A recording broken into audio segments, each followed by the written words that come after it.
கட்டுப்பாடு. இந்த ஜனங்கள் கட்டுப்பாடு என்று சொல்லுகிறதையெல்லாம் நீங்கள் கட்டுப்பாடு என்று சொல்லாமல், அவர்கள் பயப்படுகிற பயத்தின்படி நீங்கள் பயப்படாமலும் கலங்காமலும்,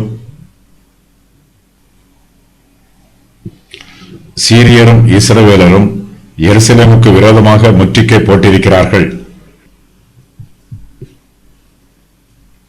நகரத்திற்குள்ளே இருக்கிற தாவீதின் சந்ததியார் பயத்தினால் நிரம்பி இருக்கிறார்கள். கர்த்தரை நம்பாதவர்களுக்குத்தான் பயம் வரும். கர்த்தரை நம்பாமல் இருப்பது பாவம்.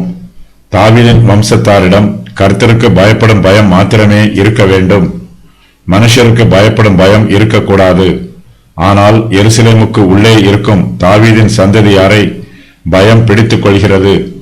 கர்த்தரும் கர்த்தருடைய வார்த்தையும் அவர்களை ஆளுகை செய்யவில்லை. பயம் அவர்களை ஆளுகை செய்கிறது. சில சமயங்களில் பயம் தொற்று நோயைப் போல மனுஷர் மத்தியிலே பரவும். ஒருவன் பயப்படுவதை பார்த்து மற்றவனும் பயப்படுவான். ஒருவன் கலங்குவதை பார்த்து மற்றவனும் கலங்குவான். ஒருவனுடைய இருதயம் சோர்ந்து போகும்போது மற்றவனுடைய இருதயமும் சோர்ந்து போகும்.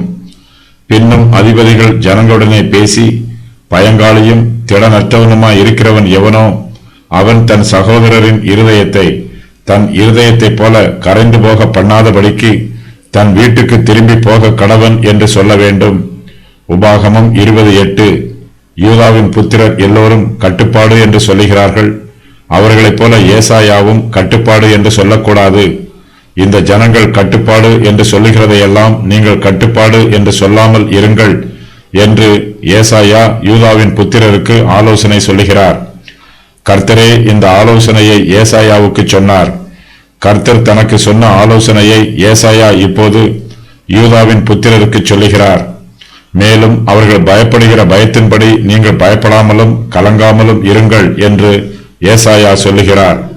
யூதாவின் ஜனத்தார் அசீரியரோடு உடன்படிக்கை பண்ணுகிறார்கள்.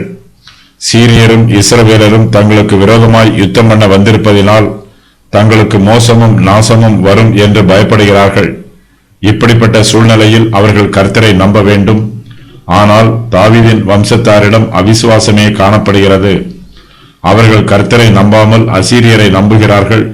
அப்படிப்பட்ட ஜனத்தோடு ஏசாயாவும் சேரக்கூடாது, தாவீதின் வம்சத்தாரும் சேரக்கூடாது. யூதாவின் ஜனங்கள் இப்போது சிறிய காரியத்திற்கும் அதிகமாய் பயப்படுகிறார்கள். கட்டுப்பாடு கட்டுப்பாடு என்று சொல்லுகிறார்கள். சீரியரும் இஸ்ரவேலரும் தங்களுக்கு விரோதமாய் கட்டுப்பாடு பண்ணியிருக்கிறார்கள் என்று தாவீதின் சந்ததியார் வேதனையோடு சொல்லுகிறார்கள். சீரியர் எப்ராயீமரோடு சேர்ந்து கொண்டாலும் அதனால் யூதாவின் ஜனத்திற்கு பாதிப்பு ஒன்றும் வரப்போவதில்லை. ஏனெனில் யூதாவின் புத்திரர் கர்த்தரோடு சேர்ந்திருக்கிறார்கள். தங்களோடு சேனைகளின் கர்த்தர் இருக்கும்போது தங்களுக்கு விரோதமாய் யாரும் வர முடியாது என்று யூதாவின் புத்திரர் பரிசுத்த தைரியத்தோடு இருக்க வேண்டும். ஆனால் அவர்களோ சீரியரையும் இஸ்ரவேலரையும் நினைத்து பயப்படுகிறார்கள், கலங்குகிறார்கள். அப்படிப்பட்ட பயம் ஏசாயாவுக்கு வரக்கூடாது என்று கர்த்தர் சொல்லுகிறார். கர்த்தர் தனக்கு சொல்லி இருக்கிற இந்த வார்த்தைகளை ஏசாயா யூதாவின் புத்திரருக்கு சொல்லுகிறார்.